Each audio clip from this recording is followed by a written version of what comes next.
Student, स्वागत है आपका रीतू मैम की क्लास में। NMMS परीक्षा की जोरदार तैयारी के लिए जुड़िए हमारे चैनल से। आज हम सीखेंगे रीजनिंग का चैप्टर 7 डाटा विश्लेषण व पहेली परीक्षण। तो हम पहले सीखेंगे कि पहेली की परिभाषा क्या होती है। क्या होती है पहेली? कथनों का ऐसा समूह जो पूर्णतः सत्य होने के बाद भी स्पष्ट अर्थ का बोध नहीं कराते हैं।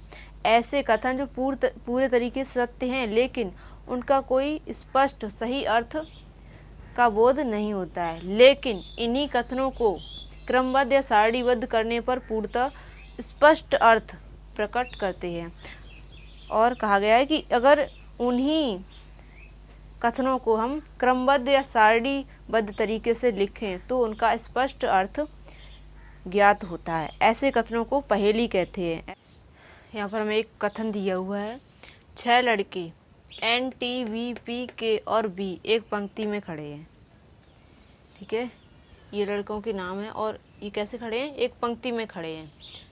T लड़का P और V के बीच में है। T जो है P और B के बीच में है। ठीक है, N लड़का ना तो V के बीच में है, नहीं, N लड़का ना तो V के बगल में है और ना P के बगल में है। N जो है V या P के बगल में नहीं होना चाहिए। ठीक है, V लड़का P और P के बगल में नहीं है। ठीक है, V हो B P के बगल में नहीं होना चाहिए। K लड़का N और V के बीच में है, तो यहाँ पर K जो है N और V के बीच में है। ठीक है, अब हम इसे दोबारा से देखते हैं। N ना तो V के बीच में होना चाहिए, बगल में नहीं होना चाहिए, तो यहाँ पे N नहीं लिखेंगे। ठीक है, यहाँ पर लिखेंगे V और यहाँ पर लिखेंगे N। ठीक है, अब देखिए, अब यहाँ पर N जो है N B या P के बगल में नहीं है। ठीक है, N V P के बगल में नहीं है। ठीक है, अब हमें देखना है V जो है P के बगल में नहीं है। V जो है P के बगल में नहीं होती, तो V P के बगल में नहीं है। सही है। अब ऐसे हमने इन 6 लड़कों को क्रमबद्ध तरीके से पंक्ति में खड़ा कर दिया। ठीक, अब यहाँ पर हमें प्रश्न पूछा जा रहा है। पहला प्रश्न है V लड़का किसके बीच में है? तो V किसके बीच में है? ये B है। B किसके बीच में है? T और B के। तो यहाँ पर लिखेंगे हम T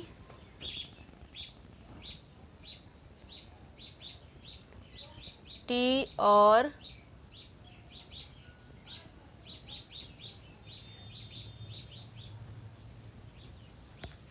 नहीं, ये नहीं,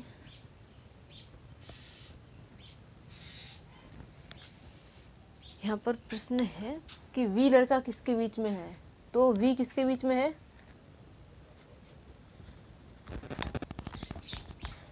V जो है V, ये है V T, यहाँ पर हम B लिखेंगे। ठीक है, लिखते हैं B लड़का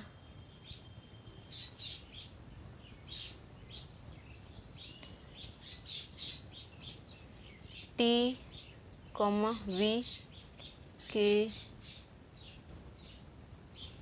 बीच में है। ठीक है, बीच में है। अब दूसरा प्रश्न पूछा जा रहा है कि दाएं से, कैसे? दाएं से मतलब इधर से ये दायां है और ये बायां है, ये दायां और ये बायां। तो कह रहा है कि दाएं से, इधर से, दाएं से चौथे क्रम पर कौन है? 1 2 3 4, दाएं से चौथे क्रम पे कौन है? V। तो यहाँ पर लिख देंगे हम V।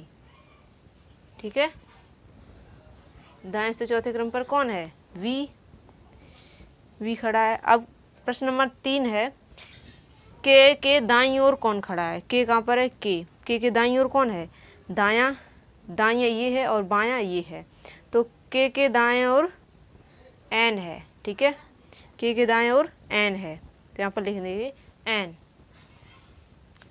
आंसर हो जाएगा एन, ठीक है। अब जितने भी क्वेश्चन पूछे जाएं तो इस साड़ी के द्वारा हम उन सभी क्वेश्चन का आंसर दे सकते हैं, ठीक है। यहाँ पर दूसरी पहेली दी हुई है, इसे हमें हल करना है। स्नातक करने हेतु, हेतु मतलब के लिए, स्नातक करने के लिए हरीश ने हिंदी, विज्ञान और इतिहास, ठीक है, हरीश ने हिंदी, विज्ञान, इतिहास चुना। महेश ने गणित, विज्ञान, भूगोल चुना। गणेश ने हिंदी, विज्ञान, भूगोल चुना। प्रवीण ने गणित, विज्ञान और भूगोल चुना तथा सुरेश ने हिंदी, गणित और इतिहास चुना। तो ऐसे प्रश्न सॉल्व करने के लिए हमें पहले इन कथनों को सारणीबद्ध तरीके से हम हल करेंगे। पहले इन्हें हम सारणीबद्ध करेंगे, ठीक है, सारणी बनाएंगे। विषय कितने हैं? हिंदी, तो यहाँ पर हम विषय लिखेंगे और जितने भी स्टूडेंट्स हैं लड़कों के नाम लिखेंगे, ठीक है। हिंदी,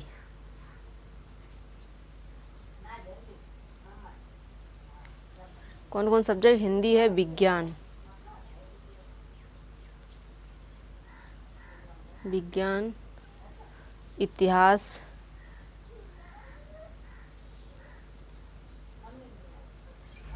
इतिहास, ठीक है, हिंदी, विज्ञान, इतिहास और गणित है, गणित, गणित और विज्ञान तो हो गया, ठीक है। भूगोल,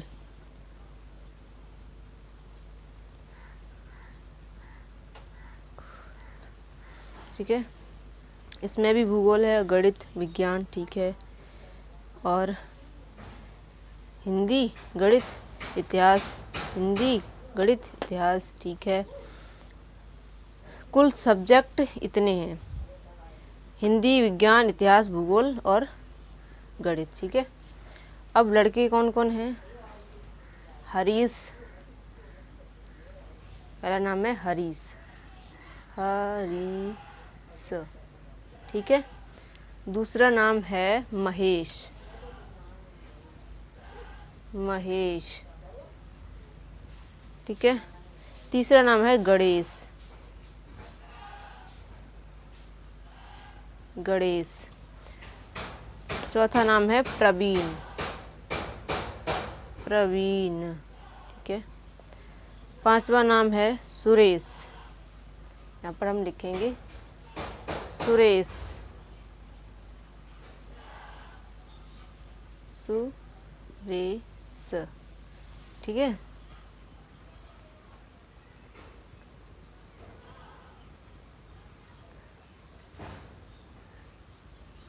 सुरेश। अब हम देखेंगे कि हरीश ने कौन कौन सब्जेक्ट लिया है। हरीश ने हिंदी, विज्ञान और इतिहास, हिंदी, विज्ञान और इतिहास, ठीक है। अब महेश ने गणित, विज्ञान और भूगोल, महेश ने गणित, गणित और विज्ञान और भूगोल, ठीक।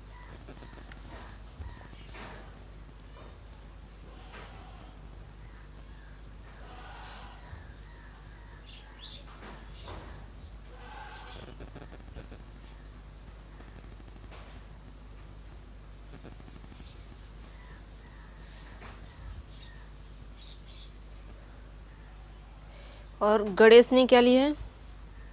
गणेश, गणेश ने हिंदी, विज्ञान और भूगोल, हिंदी, विज्ञान और भूगोल, ठीक है। प्रवीण ने गणित, विज्ञान और भूगोल, गणित, विज्ञान और भूगोल, ठीक है। अब बचे सुरेश, सुरेश ने हिंदी, गणित, हिंदी, गणित और इतिहास, इतिहास, ठीक है। ये हमने इसकी बना ली सारणी। अब सारणी बनाने के बाद हमें जो भी प्रश्न पूछे जाते हैं, प्रश्न ये भी हो सकता है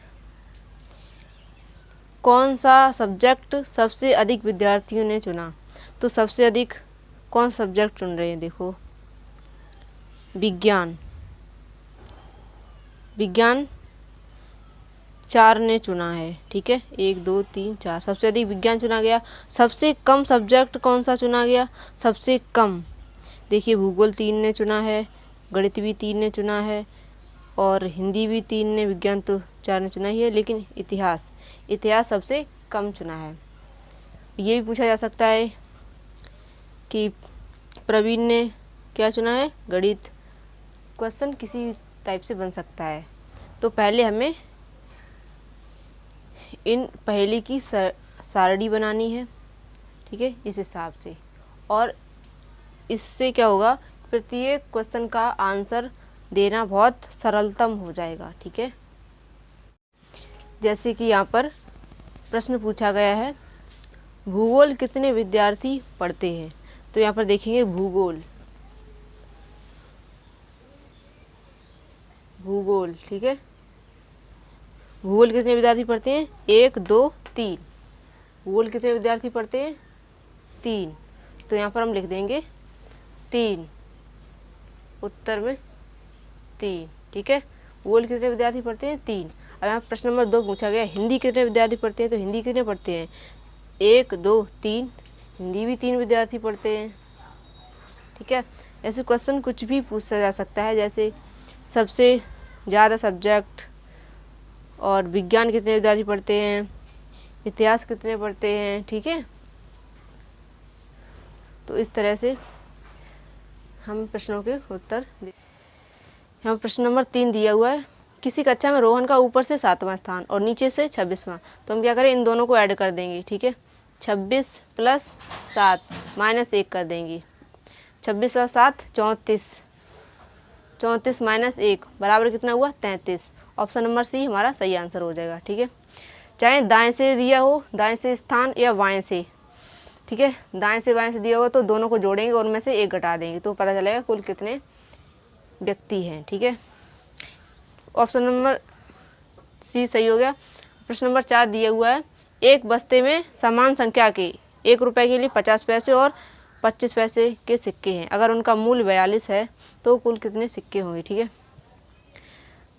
अब हमने कुल सिक्कों की संख्या मान ली x प्लस 1 रुपये के लिए 50 पैसे के सिक्के कितने होंगे? 2, तो x/2, ठीक है।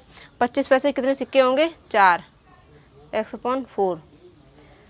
इनका 4 और 2 का लासा हो गया 4, तो यहाँ पे 4 का x हम करेंगे तो 4x प्लस 2 का x में तो 2 दूनी 4, 2x प्लस x, ठीक है। 4 और 2 6 और 1 7, तो यहाँ पे हो गया 7x, यहाँ 42 भी लिखना है, कुल मूल्य 42 है, ठीक है, तो बराबर 42। 7x बराबर 42 × 4, x बराबर 4 दूनी 8, 4 चौकू 16, ठीक है। अब 168 में हम 7 का भाग देंगे, 7 दूनी 14, ठीक है, बचे 2, 7 चौकू 28, x बराबर कितना आया? 24, तो इसका मान कितना हो जाएगा? 24। तो कितने तरह के सिक्के होंगे? 24 तरह के, ठीक है। 25 पैसे और 50 पैसे कितने सिक्के होंगे? 24, ठीक है, 24 सिक्के होंगे, तब 42 रुपये होंगे।